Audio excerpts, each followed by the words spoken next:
नमस्कार, कैसे हैं आप लोग। उम्मीद करता हूं कि आप लोग बहुत बेहतर होंगे।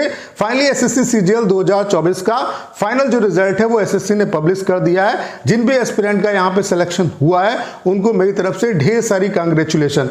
आपके दिमाग में जितने भी डाउट हैं उनका आंसर आपको इस सिंगल वीडियो में मिलने वाला है। कई एस्पिरेंट जो कट ऑफ गई है उसको देख के परेशान है कि इतनी हाई कट ऑफ कैसे जा सकती है। उसके अलावा डिफरेंस बहुत ज्यादा है। 18 तारीख वाले जो एस्पिरेंट हैं उनका अच्छे मार्क्स होने के बावजूद भी सिलेक्शन नहीं हुआ, जबकि 20 तारीख वाले जो एस्पिरेंट हैं उनका सिलेक्शन हो गया। उसके अलावा 20 तारीख वाले जो एस्पिरेंट हैं, दो अलग अलग एस्पिरेंट, उनके मार्क्स में अच्छा खासा डिफरेंस देखने को मिल रहा है। तो सारी जो चीजें हैं वो इस सिंगल वीडियो में हम लोग डिस्कस करने वाले हैं। कट ऑफ क्यों इतनी हाई गई, इसके पीछे का क्या रीजन है, क्या कुछ पॉसिबिलिटी हो सकती है, उन सब पॉइंट पे बात करेंगे। उसके अलावा पोस्ट वाइज कट ऑफ कितनी गई, किस पोस्ट की कट ऑफ कितनी गई, वो मैं आपको दिखाने वाला हूं।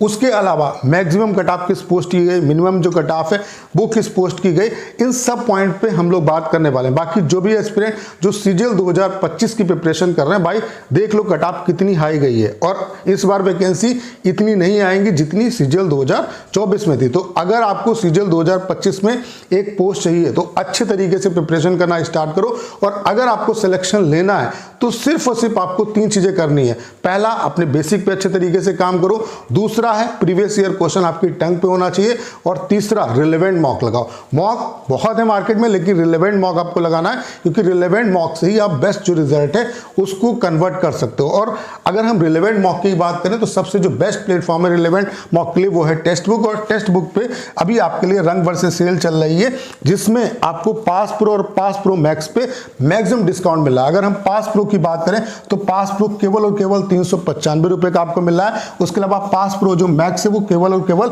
483 रुपए का मिल रहा है। इसमें भी अगर आप मेरा एक कोड PRAB12 यूज करेंगे तो आपको 12% का इंस्टेंट डिस्काउंट मिलेगा। उसके अलावा जो लिंक मैंने डिस्क्रिप्शन और कमेंट बॉक्स में पिन किया हुआ है, उस लिंक के थ्रू अगर आप परचेज करते हैं तो जो एक्स्ट्रा चार्जेस हैं वो भी नहीं कटेंगे। ये जो सेल है वो 13 तारीख से लेकर के 14 मार्च तक चलने वाली, तो लिमिटेड टाइम के लिए ऑफर है। आज ही इसका फायदा उठाइए। परचेज करने का जो लिंक है वो डिस्क्रिप्शन और कमेंट बॉक्स में पिन किया हुआ है। कोड आपको लगाना नहीं भूलना है, इससे आपको मैक्सिमम जो डिस्काउंट है वो यहाँ पे मिलेगा। तो आज ही परचेज करें। परचेज करने का जो लिंक है वो डिस्क्रिप्शन और कमेंट बॉक्स में पिन किया हुआ है। तो फाइनली आप देख सकते हैं सीजीएल 2024 का जो फाइनल आपका रिजल्ट है वो डिक्लेयर हो चुका है। यहाँ पे इन्होंने डिटेलिंग बताई है कि कब कब एग्जाम कराया। ये वो आपकी कट ऑफ है जो सेशन 1 और सेशन 2 ओवरऑल बच्चों ने जो minimum cut off session 1 session 2 के लिए होती है वो क्लियर की है। यानी कि ये वो एस्पिरेंट हैं जिनकी कॉपी सिर्फ चेक हुई है, बाकी जो एस्पिरेंट हैं वो सेशन 1 और सेशन 2 की जो कट ऑफ है उसको क्लियर नहीं कर पाए। तो ये कितने एस्पिरेंट हैं? 88,051 एस्पिरेंट है। यहाँ पे आप देख सकते हैं यूआर की जो कट ऑफ है वो कितनी है? 322 है। उसके अलावा एससी की कट ऑफ 385 है, एसटी कट ऑफ 266 है, ओबीसी की कट ऑफ 306 आप देख सकते हैं। ठीक है, बाकी जो एस्पिरेंट हैं वो सेशन 1 और सेशन 2 की जो मिनिमम कट ऑफ है जो ये गई है इसको क्लियर नहीं कर पाए, तो उनका जो कंप्यूटर है और टाइपिंग है वो चेक नहीं हुआ। ठीक है, उसके अलावा अगर हम यहाँ पे बात करें कि जो सीपीटी पोस्ट है जिनके लिए कंप्यूटर की अलग से कट ऑफ जाती है, उनके लिए कंप्यूटर की जो कट ऑफ है वो कितनी गई वो आप देख सकते हैं। यूआर की कट ऑफ 27 है, पीडब्ल्यूडी कैंडिडेट जो है उनकी कट ऑफ 21, बीएच की 21, एचएच की 21, ओएच की 21, ईएसएम की 21, ईडब्ल्यूएस की 24, ओबीसी की 24, एसटी की आपकी 21 और एससी की आपकी 21। उसके अलावा आप देख सकते हैं टाइपिंग में कितना एरर अलाउड है वो आप देख सकते हैं। यूआर को 5%, पीडब्ल्यूडी कैंडिडेट को 10%, बीएच को 10%, एचएच को 10%, उसके अलावा ESM, EWS, OBC, ST, SC इन सबको 7% जो एरर है वो टाइपिंग में आपका अलाउ किया गया। बाकी जो अदर पोस्टें होती हैं उनमें और ज़्यादा एरर परसेंट जो है वो अलाउ होता है। ठीक है,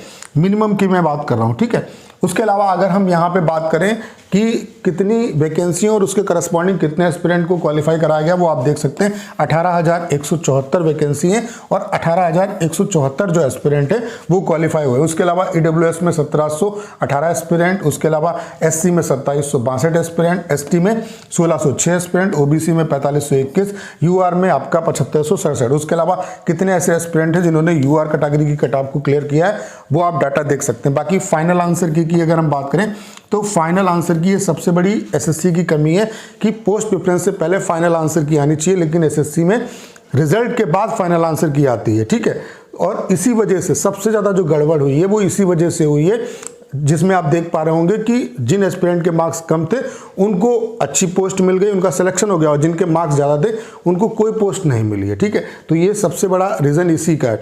तो एसएससी से रिक्वेस्ट है भाई, फाइनल आंसर की आपको पोस्ट प्रेफरेंस से पहले देना चाहिए। एक्चुअल में बच्चों को पता तो चले कि उसका सिलेक्शन होगा या नहीं होगा। इसमें बहुत मतलब ये चीज़ें कहीं ना कहीं अनफेयर हैं। मान लेते हैं जिस बच्चे के मार्क्स बहुत अच्छे थे उसने अपना पोस्ट प्रेफरेंस उस हिसाब से भरा, उसने जो मिनिमम मतलब जिनकी कट ऑफ जाती है उन पोस्टों को नहीं भरा, और उसके मतलब उसके जो मार्क्स थे वो डिक्रीज हो गए, तो उसको कोई पोस्ट नहीं मिली। और वहीं वो एस्पिरेंट जिसके मार्क्स कम थे तो उसने रैंडमली पोस्ट प्रेफरेंस भर दिया, तो उसको उसके हिसाब से अच्छी जो पोस्ट है वो मिल गई। तो ये कहीं ना कहीं धोखा एसएससी ने किया है बच्चों के साथ। तो एसएससी से रिक्वेस्ट है कि फाइनल जो आंसर की है वो आप जो है पोस्ट प्रेफरेंस से पहले रिलीज करिए। बाकी पोस्ट वाइज कट ऑफ क्या गई है वो आप देख सकते हैं। ये मैंने जो डाटा है वो क्यू मैथ्स से लिया है, तो इसका जो कंप्लीट क्रेडिट है वो मैं क्यू मैथ्स को देता हूँ। यहाँ पे अगर हम बात करें आपका एएसओ इन सीएसएस की, तो एएसओ इन सीएसएस की कट ऑफ आप देख सकते हैं। यूआर कैटेगरी की 353, ईडब्ल्यूएस की 349, ओबीसी की 348, एससी की 337, एसटी की 330।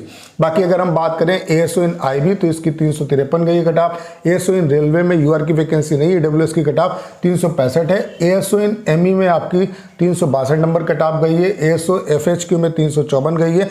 अगर हम बात करें मैक्सिमम जो कट ऑफ है वो कितनी गई है, तो मैक्सिमम जो कट ऑफ है वो 369 गई है, 369.47, जो कि एएसओ इन सीबीसी सेंट्रल विजिलेंस कमीशन की आपकी कट ऑफ गई है मैक्सिमम। ठीक है, उसके अलावा अगर हम बात करें मिनिमम जो कट ऑफ है वो कितनी गई है, तो मिनिमम जो कट ऑफ है वो पीएसए की गई है, वो भी मिनिमम कट ऑफ आप देख सकते हैं 335.75।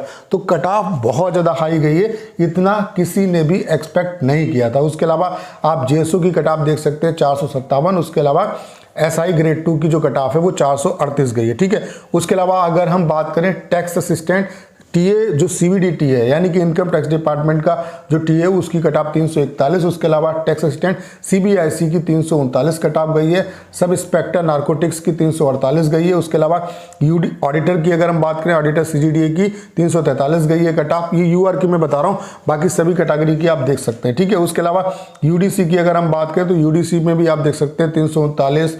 फिर उसके अलावा यूडीसी एसएसए सीआईसी में आपकी 343 नंबर गई कट ऑफ। ठीक है, तो आप देख सकते हैं कट ऑफ जो है वो कुछ इस तरीके से, बाकी सभी पोस्टों की कट ऑफ ये आपके सामने। उसके अलावा देख लेते हैं इनकम टैक्स जो इंस्पेक्टर है, इनकम टैक्स इंस्पेक्टर की कट ऑफ आप देख सकते हैं 357 गई है। उसके अलावा अगर हम जीएसटी इंस्पेक्टर की बात करें, तो आप देख सकते हैं इंस्पेक्टर सेंट्रल एक्साइज इसकी कट ऑफ जो है वो 348 गई है। ईडब्ल्यूएस की 344 गई है। उसके अलावा ओबीसी की 343 गई है। अगर हम प्रिवेंटिव ऑफिसर की बात करें तो 348 सेम उतनी गई है। ठीक है, उसके अलावा आपकी एग्जामिनर की 349 गई है। उसके अलावा इन्फोर्समेंट डायरेक्टर यानी कि ईडी की जो कट ऑफ है वो 355 है। तो ये आप कट ऑफ देख सकते हैं। कट ऑफ इस बार बहुत ज़्यादा गई है, इतना किसी ने भी एक्सपेक्ट नहीं किया था। तो इसका सबसे बड़ा जो रीज़न है वो है रिपीटर्स, क्योंकि रिपीटर्स बहुत ज़्यादा, मैंने रिपीटर्स का डाटा दिखाया था कि 2022-2023 के मैक्सिमम जो एस्पिरेंट है वो यहाँ पे लाई करते हैं, और इसी वजह से आपने ये जो कट ऑफ है वो आपको इतनी ज़्यादा हाई देखने को मिले। तो इसका सबसे बड़ा जो रीज़न है वो है रिपीटर्स। और दूसरा रीज़न है नॉर्मलाइजेशन बहुत अच्छे तरीके से हुआ है। यहाँ पे हम लोग उम्मीद ये कर रहे थे कि 18 तारीख वाले जो एस्पिरेंट हैं उनके मार्क्स ज़्यादा बढ़ेंगे कंपेयर टू 20, लेकिन यहाँ पे उल्टा हुआ है। 18 तारीख वाले जो एस्पिरेंट हैं उनके उतने मार्क्स नहीं बढ़े जितने 20 तारीख वाले जो एस्पिरेंट हैं उनके मार्क्स बढ़े, लेकिन ये तब भी सही है। लेकिन यहाँ पे क्या है कि 18 और 20 में चलो डिफरेंस है, अच्छी बात है, लेकिन 20 तारीख वाले दो एस्पिरेंट जिनके मार्क्स मतलब सेम बने, उनको एक के नॉर्मलाइजेशन में आप ये मान के चलिए कि 32 नंबर बढ़ गए और एक के नंबर डिक्रीज हो गए। तो ऐसा कैसे हो सकता है कि सेम शिफ्ट में दो एस्पिरेंट के सेम मार्क्स आने के बाद भी एक को 32 नंबर तक का बेनिफिट मिल रहा है और दूसरे के जो मार्क्स हैं वो उसको कोई पोस्ट नहीं मिल रही। जैसे यहाँ पे एक एग्जाम्पल है, एक बच्चा था जिसके 331 नंबर थे 20 तारीख को, उसको एमई मिला। एमई की जो कट ऑफ है वो 362 पॉइंट कुछ गई है, तो यहाँ पे 31 नंबर लगभग इसके बढ़े। वहीं एक एस्पिरेंट 20 तारीख का जिसके 330 मार्क्स थे और उसका सिलेक्शन नहीं हुआ।